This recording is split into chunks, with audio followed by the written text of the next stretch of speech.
2টা আম নিছি 50 টাকা দিয়ে। 50 আম খেয়ে দেখবেন কিরকম লাগে। কিরকম লাগে? আমরা বাংলাদেশ থেকে আসছি। বুঝেছি আমি।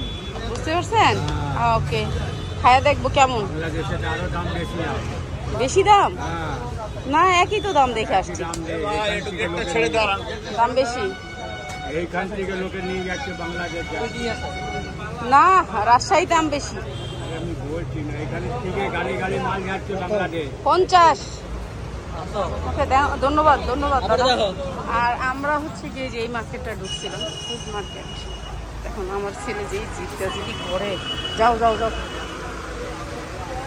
মোবাইলটা এনে দিয়ে যেটা।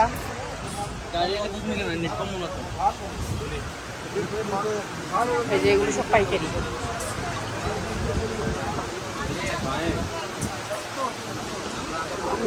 এইখানে এইখানে এইখানে দাদা, আমার আর 2 কেজি দুধ দাও।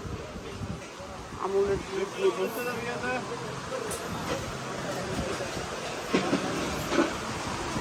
এটা পুরো পাইকারি হোলসেল মার্কেট, বড় বাজার।